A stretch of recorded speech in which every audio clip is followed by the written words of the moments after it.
Let's focus in on the weekend, or the week just gone at Cheltenham. And the starts were the big talking points. Now, we're going to focus in on what happened on Wednesday, Tom, and you've got a sequence of events that works to be able to tell us how you think it went wrong and how you think it could potentially go right. Yeah, absolutely. So obviously the first sequence is from the Turners on the Wednesday. Obviously this has been well documented because of the spat between Declan Queally and Nico de Bonneville. But they're consistently, the jockey's been coming in too fast. Now I believe that is partly down to the fact that both in the UK and in Ireland there are two different systems. In Ireland they tend to go a little bit quicker into the start, they keep it rolling. Whereas in the UK, if you're coming in at quicker than a jog, they'll stop. This has been an issue. Look, we can go on about starts till the cows come home. I rode in the 2003 Champion Hurdle and we had an inquiry about the start because All Loire didn't jump off and West Ender was left 20 lengths. It's something that needs to be sorted out. I firmly believe that the top Irish jockeys and the top English jockeys should get together,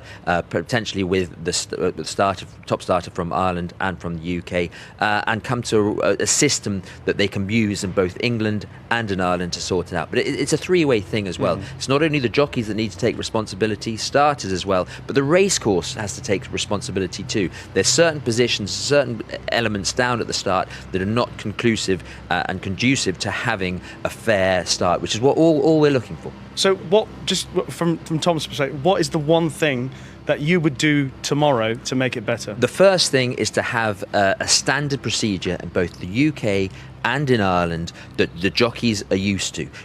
When I was going out to ride in Ireland, I was always surprised by how quick they got away. It would take me a race or two to get back into that system because I'm going down. My natural reaction is we're going too fast for this start. We're not going to go. Back out there yesterday and during the week, when you get down to the start, from a jockey's point of view, it's so important. Everywhere else during the season, if you make a mistake, you tend to learn from it and move on. At Cheltenham, if you make a mistake, you lose your job. So when you're going into the race, you want to get a good start, but the Irish jockeys are thinking, well, I'm okay here, I'm going quick enough, he's going to let us go, and they're not, and we just keep making the same mistakes again and again and again, and it just becomes a farce. Chaffers? Look, we all understand this is quite a tricky process for lots of reasons which are fairly obvious, that basically just everyone wants the best position. But for me, it's just overcomplicated. Like, the starter's there just to start the race. The jockeys are there to get in line, ready to go. Now, for me, it's all part of being a jockey. It's great if you can ride a finish and all that, but starting the race is part of the race. And those jockeys who are alert and on the ball and ready to go, like your old man was back in the day with Pipe and Skoo, they deserve the credit at the starts if they do nick 1 or 2 lengths at the start. Look, for me, it's just overcomplicated. Everyone's trying to make it too perfect. It's not going to be perfect. And the thing that I find most frustrating about the starts we've had this week is that as people looking forward to Cheltenham, for months and months and months, we go through pounds and weights and measures and short heads and noses making a difference to what our selections are going to be. And then everything that we have basically done becomes redundant because the start of the race is shambolic and one horse is 15 lengths behind another. It completely makes all the research you do a nonsense. Yeah. And that's the hard part for a punter's point of view. Exactly as you say, Matt.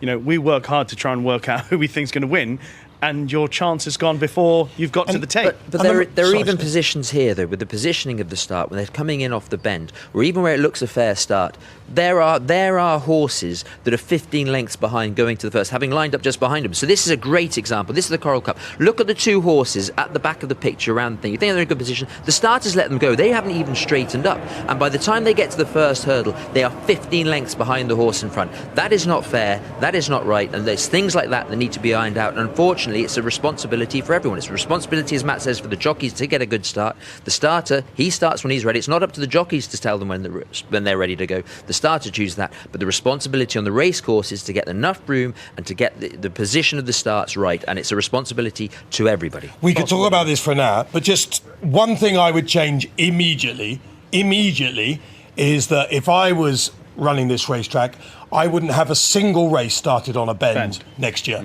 That's just one thing I would change immediately. And if that means building a bit of different track somewhere, that's what you do. One jockey who didn't want to really get named in it, but he said to me, starting on a bend is a disaster. Well, it's not a disaster in world terms, but in horse racing terms, it is. It clearly doesn't work. And therefore, I would just stop it. Just don't do it. You don't need to. There's plenty of grass out there. You don't need to start on a bend. All right. Fair points, I think.